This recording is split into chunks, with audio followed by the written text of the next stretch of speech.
साहब बोलते हैं मैंने 15 साल प्रचार किया, मैंने गलत प्रचार किया, और आपका क्या भरोसा, आप 10 साल बाद फिर कह दोगे कि मेरा पहले वाला प्रचार सही था भैया, अब इसमें क्यों जुड़ रहे हो? बुलाओ ना, हमें बुलाओ ना दीवान के ऊपर, हम बताते हैं फिर गुरु मर्यादा क्या होती है, प्राकृति क्या होती है।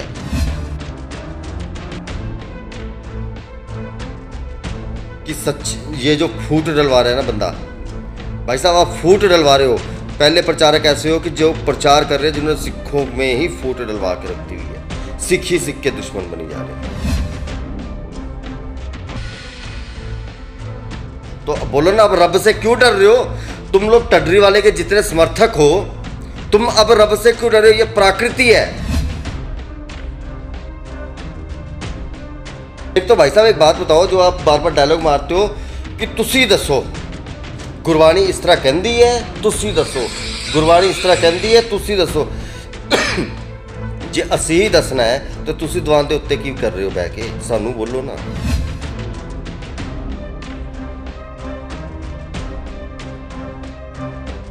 गुरु जी का खालसा, श्री वाहे गुरु जी की फतेह, जय माता दी आप सभी को। मैं विशाल नाथ। आज टडरी वाले भाई साहब फ़ोन कर दिया किसी ने, बनाना नहीं था वीडियो, आज मैं इनको बताता हूँ। भाई साहब बोलते हैं आप कि कुदरत ही रब है।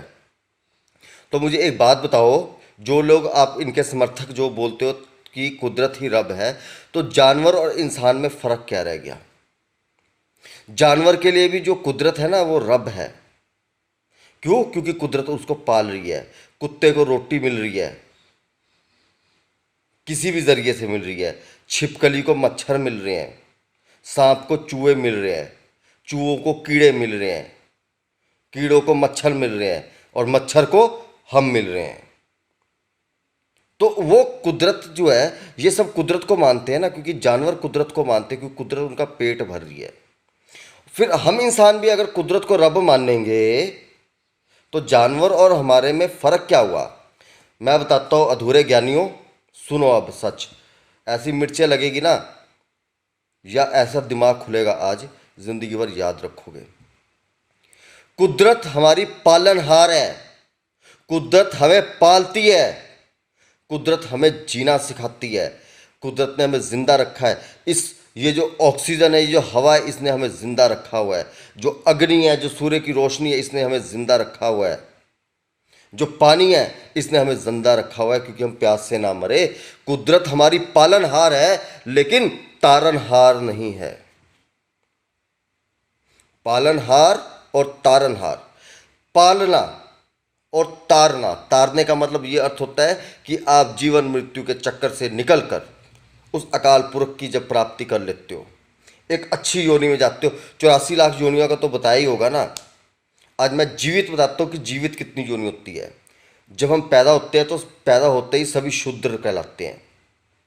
उसके बाद जब हम थोड़ा सा ज्ञान प्राप्त करते हैं, और जब तक हम उस भगवान का सिमरन नहीं करते, हम होते हैं पशु योनि। पशु यानी जानवर, तो वो मनुष्य की योनि पशु के समान होती है। उसके बाद जब हम थोड़ा सा अकाल पुरख, भगवान, अल्लाह, जो भी बोल सकते हो आप, तो उसके बाद जब हम उस अकाल पुरख को थोड़ा सा जान लेते हैं तो हम मनुष्य बन जाते हैं। तो हमें बोला जाता है कि हम मनुष्य योनि में आ गए। और उस मनुष्य योनि को पाने के बाद फिर जब हम थोड़ा और अकाल पुरख को जान लेते हैं, और हमारे भाव जो होते हैं, हम जैसे आज आप लोगों ने देखा होगा कि कुछ लोग जो है वो दया भाव रखते हैं दूसरों के लिए, तो वो देव योनि कहलाती है, यानी कि देवताओं का भाव कहलाता है कि देव योनि आ गई। इस देव योनि के बाद जो है इंसान की क्रिया हो जाती है, उसे बोलते हैं वीर योनि, यानी कि इंसान के अंदर जो है क्रोध भी आ जाता है, अहंकार भी आ जाता है, उसे बोलते हैं वीर योनि। इस वीर योनि के बाद जब वो इंसान जब उस अकाल पुरुष को पूर्ण तरह से पाने के लिए जो है कैपेबल तैयार हो जाता है, तो उसको बोलते हैं शिशु योनि। शिशु योनि का अर्थ होता है कि इंसान जहाँ पर क्रोध, मोह, लोभ, इंसान गुस्से से, मोह से, लालच से, हर एक बदी से जो इंसान ने अपने स्वार्थ के लिए बनाई है, उससे जब वह मुंह फेर लेता है, यानी कि जवान लड़की उसको जो है, बूढ़ी औरत और जवान लड़की उसको बहन बेटी शुरू लगती है। अच्छा खाना, बुरा खाना जब उसके लिए समान हो जाता है, जब उसके अंदर क्रोध, उसको गालियां दोगे उसको क्रोध ही नहीं रहेगा, क्योंकि उसका मन तो अकाल पुरख की जो है सिमरन में लगा हुआ है। तो ये जो है ये कुदरती का प्रोसेस होता है, ये अकाल पुरख का प्रोसेस होता है। मैंने तो जिसे बोलते हैं कि साक्षात्कार बहुत किए हैं। विशाल नाथ यूट्यूब में चैनल है, लाखों लोगों ने मेरे साथ किए भी होंगे, तो इसका मतलब ये नहीं कि मैं बहुत बड़ा हूँ, बड़ा वो है, लेकिन मैंने 20 साल जो अपनी पूजा तपस्या की तो मुझे इस लायक बनाया गया।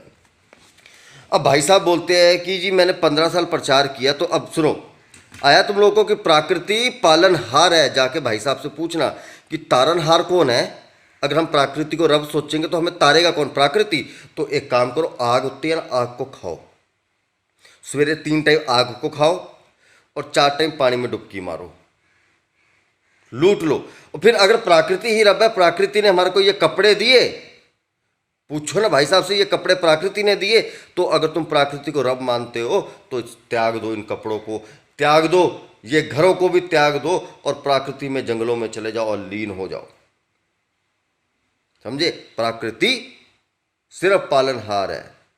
और ये बोलते हैं कि जो बाबे है, बाबे जो है वो कोरोना वायरस, कोई बाबा नजर आया? बाबे किधर गए, बाबे किधर गए? ओ भाई साहब, कौन सी बूटी खाई होती है आपने, मेरे को नहीं पता, लेकिन ये जो कोरोना वायरस है ना, ये कोई भूत प्रेत नहीं है, कोई जादू टोना नहीं है जिसके लिए बाबे आगे आएंगे। ये भी प्रकृति का ही एक अंश है, प्रकृति की एक आपदा है। आप तो प्रकृति को रब बोलते हो, तो अपने रब को समझाओ ना, तो बोलो ना, अब रब से क्यों डर रहे हो? तुम लोग टडरी वाले के जितने समर्थक हो, तुम अब रब से क्यों डर रहे हो? ये प्रकृति है, कोरोना वायरस हवा है, ये वायरस है, एक हवा है, तुम क्यों डर रहे हो इस वायरस से? क्योंकि तुम तो प्रकृति को रब मानते हो। रब को जाने दो ना वायरस को मुंह के अंदर, सीधा डायरेक्ट पहुंचोगे वहां पर, अगर प्रकृति के ज्यादा समर्पण पे आ गए तो। अब कुछ लोग बोलेंगे तू टकसाली, तेरे को सिखों ने पैसे दिए, है ना, और क्या बोलोगे तुम लोग, पता नहीं क्या क्या बोलोगे, और क्या क्या बोलते हो कि मैं पैसे के लिए और नाम फेम के लिए कर रहा हूँ। मेरे लंबे बाल का दिखाता हूँ, जब मैंने सिखों के लिए बोलना भी नहीं था तब के वीडियो दिखाता हूँ, एक ही वीडियो दिखाऊंगा ट्रेलर, बाकी यूट्यूब में है। अब ना तो मेरे को टकसाली बोलना, ना बोलना सिखों ने से पैसे दिए हुए हैं। शायद मैं दोबारा ये बात बोल रहा हूँ, पहले बोल दी हो, क्योंकि आज जो है जिस बंदे के लिए मैं बना रहा हूँ ना वीडियो, मेरा भी आजी माजी सटक ली। भाई साहब बोलते हैं मैंने 15 साल प्रचार किया, मैंने गलत प्रचार किया, और आपका क्या भरोसा, आप 10 साल बाद फिर कह दोगे कि मेरा पहले वाला प्रचार सही था भैया, अब इसमें क्यों जुड़ रहे हो? पीके फिल्म देखी हुई है इन्होंने, पीके मूवी, रॉन्ग नंबर, सारे लगे होते रॉन्ग नंबर। गुरबाणी इदा कहती है। अच्छा एक तो भाई साहब एक बात बताओ, जो आप बार बार डायलॉग मारते हो कि तुसी दसो, गुरबाणी इस तरह कहती है, तुसी दसो, गुरबाणी इस तरह कहती है, तुसी दसो। जे असी ही दसना है तो तुसी दुकान के उत्ते की कर रहे हो बह के, सानू बोलो ना। जे हमने ही बताना है आपको, मैं आप बंदा गया, मैं कह को जाऊंगा, ठीक है, जो मूर्ख जाते हैं, जो जा रहे हैं बेवकूफ़ इंसान, जो आपको सुनने जा रहे हैं, आप उन्हीं से पूछ रहे हो कि दसो गुरबाणी क्या कहती है।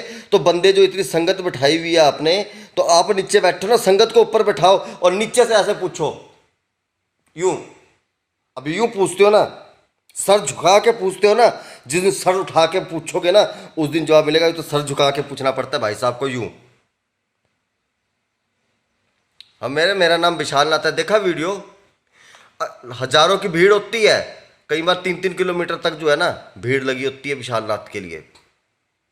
अकेला अकेला गाड़ी खोलता हूँ, अकेले गाड़ी चलाता हूँ, हजारों की भीड़, 20 बंदे। अभी अभी मैं, ये लोग बोलते हैं ना नाम फेम के लिए, अभी मालाओं में और अपने इस रूप में आता ना मैं, तो तुम लोग पता क्या बोलते हैं, आज आधे पंजाब में मेरा वीडियो चलता है, आधे पंजाब में मेरे वीडियो चलते हैं, ठीक है।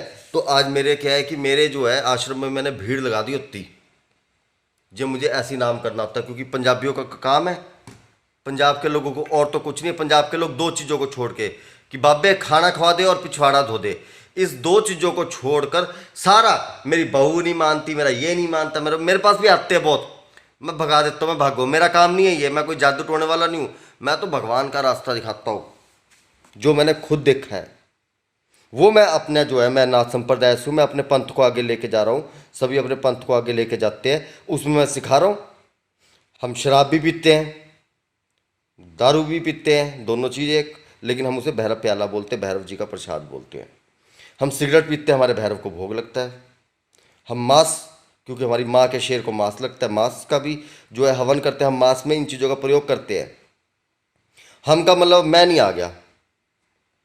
कहने का मतलब ये है कि अगर मैं भी, हाँ, करना हो करता हूँ, मेरे को किसी का डर नहीं है, मैं किसी डर के थोड़ी करूँगा। 20 साल मैंने अपनी ऐसी तैसी पूजा साधना में लगाए, उसके बाद लाखों की फैन फॉलोइंग कमाई, एक नाम कमाया। तो अब इसका मतलब ये थोड़ी है मेरे तो हवन होते हैं, मेरे तो बिना जो है मांस के कोई हवन नहीं होता। अब लोगों को इस पर भी खुजली होगी, खुजाते रहो, मारते रहो चिंखे। मैं यहाँ लोगों को संतुष्ट करने नहीं आया हूँ। ये जन्म मैंने लिया है ना, यही मैं आप लोगों को भी बता रहा हूँ, क्योंकि आज जो टॉपिक इसका निकला है, जो टड्डी वाले के समर्थक है जितने भी है, अगर तुमने जन्म लिया है ना, तो तुमने किसी और को सिद्ध करने के लिए नहीं लिया, अपने आप को सिद्ध करने के लिए लिया। मेरा जन्म मेरे को सिद्ध करने के लिए है। मैं अपने लिए जी रहा हूँ कि मैं अपने आप को सफल कर सकूँ, अपने आप को जो है उस परमात्मा के लायक बना सकूँ। इसमें अगर उस परमात्मा ने मुझे अघोर का मार्ग दिया, एक अघोरी का मार्ग दिया, तो मैंने वो भी अपनाया, सात्विक है वो भी अपनाया। अब सतगुरुओं के चरणों में जा रहा हूं। अब सतगुरुओं की होगी, बाबा जी की मेहर होगी, तो एक सात्विक बन जाऊंगा। समझे? जब सदगुरुओं की मेहर हो जाएगी तो सात्विक बन जाऊंगा। तो ये बहुत से मैंने देखे हैं, सिखों ने मेरे को, मैंने बोला, मैंने कहा ऐसे ऐसे, तो सिखों ने मेरे को बोला, मेरे भाइयों ने, कहते हम भी कभी सिगरेटें पीते थे, मांस खाते थे, शराब पीते थे, लेकिन आज हम गुरुमुखी सिख हैं, हमने सब कुछ छोड़ दिया। तो वो जितने मेरे चाहने वाले मेरे भाई है, अकाल पुरख के आगे बाबा जी के आगे अरदास करता कि मेरे को भी वो सतबुद्धि तो है, लेकिन मुझे वो मार्ग वो भी दे दे, क्योंकि वो शांति का मार्ग एक है। तो बात यही है कि छोड़ो यार ये फजूल की बातें। तुम्हारे को छोटा सा उदाहरण दे दिया कि मैं वीडियो बनाने पे आऊँ ना, बोलते कि मैं नंग सिंहों के साथ कि अनंतपुर साहब जाओगे तो भंगी बन जाओगे। और आप खुद 20 साल नंग सिंहों के साथ रहे, आप कितने बड़े भंगी बन गए? आप खुद का बताओ ना कि मैं इतना बड़ा भंगी बन गया जी, ये बन गया वो बन गया। मैं तो कोई भंगी देखा नहीं नंग सिंह। जब भी मैंने नंग सिंहों से बात की है, मेरे को इन्हीं के ऊपर विश्वास है, नंग सिंहों के ऊपर। तो जब बात करता हूँ तो इनके मुंह से लफ्ज़ कम और गुरबाणी के शब्द ज़्यादा निकलते हैं। जितना आपने आज तक, आज पिछले कल में मेरी जितनी सिखों से बात हुई है ना, 2 या 3 नंग सिंहों से बात हुई है, जितने अपने दीवान में आपने आज तक पूरी ज़िंदगी में गुरबाणी के शब्द नहीं ना बोले होंगे, इससे ज़्यादा नंग सिंहों ने सिर्फ मेरे से फ़ोन पे बात करते करते बोल दिए। यही मेरे को किसी का फ़ोन आया था, भाई साहब आप ही के किसी का फ़ोन आया था, तो उसने मेरे भेजा जो है ना, हिला दिया। तो बात वीडियो कभी बुलाओ ना, हमें बुलाओ ना दीवान के ऊपर, हम बताते हैं फिर गुरु मर्यादा क्या होती है, प्राकृति क्या होती है, चेतन अवस्था क्या होती है, अवचेतन अवस्था क्या होती है, अकाल पुरुष किसको दर्शन देता है, ज्ञान क्या होता है, परम ज्ञान क्या होता है, ब्रह्म क्या है, पर ब्रह्म क्या है। पता है कि वो अकाल पुरख, वो भगवान, वो ईश्वर, वो अल्लाह दर्शन किसको देता है, किस अवस्था में देता है? पूछना टडरी वाले भाई साहब से, है ना, एक नाथ ने पूछा है। समझे? ये अवस्था है सिर्फ वही जानता है कि जिसने पूजा की हो, भक्ति की हो, जिसने उस अकाल पुरख के जो देखा हो। जबलियां मारने से नहीं होता है। मैंने अपनी जिंदगी में कोई मंत्र नहीं किया, लेकिन हजारों मंत्रों का जानकार हूं, क्योंकि उसकी कृपा है। तो बात बस सिर्फ इतनी है कि सच, ये जो फूट डलवा रहा है ना बंदा, भाई साहब आप फूट डलवा रहे हो। पहले प्रचारक ऐसे हो कि जो प्रचार कर रहे हैं, जिन्होंने सिखों में ही फूट डलवा के रख दी हुई है, सिख ही सिख के दुश्मन बनी जा रहे हैं। बस दुख इस बात का है और कुछ नहीं। सिखों को जोड़ लो, बाकी जो मर्जी प्रचार करो, लेकिन सिखों को तो जोड़ो। लेकिन आपसे ना हो पाएगा, लगता नहीं है कि आपसे होगा। एक खुद भी ये कहते ना, हम तो डूबेंगे सनम, तुमको भी ले डूबेंगे। तो ये वही हिसाब है और कुछ नहीं है। कोई ज्ञान नहीं, कोई लॉजिक नहीं है। बेवकूफ़ वाली बातें कि एक बाज जब बुढ़ा हो जाता है फिर वो उड़ता है, उसके साथ फिर टडरी वाले के समर्थक भी उड़ते हैं, फिर वो जाके बाज को देखते हैं, भाई साहब भी देखते हैं, दूरबीन से देखते हैं हिमालय में जाकर, है ना। फिर वो बताते हैं आवाज़ मार के कि भाई साहब बाज ने खंभ तोड़ लिए। अच्छा भाई साहब, बाज ने चोंच तोड़ ली। अच्छा भाई साहब, वहाँ पे क्या है कि दूजा बाज उसको चक्के ले जाता है, ए भाई साहब करते, वहाँ पे दूसरा बाज आके बैठ जाता है। भाई साहब बाज तो नया बन गया बिल्कुल, यही कुदरत है, यही रब है, यही मैं समझा रहा था। और जाओ यार, क्या वीडियो बनाऊँ मैं ऐसे बेवकूफ़ों के लिए जिनको पता ही नहीं है। जाओ जाओ, अभी अभी निकाल लो अपनी फ्रस्ट्रेशन, निकालो अपना गुस्सा, निकाल लो वीडियो में, भर भर के निकाल लो। बाकी मेरे नंबर भी दिए गए हैं, उस पर भी निकाल लो, अपने को कोई फ़र्क नहीं पड़ता। जय माता दी। श्री वाहेगुरु जी का खालसा, श्री वाहेगुरु जी की फतेह।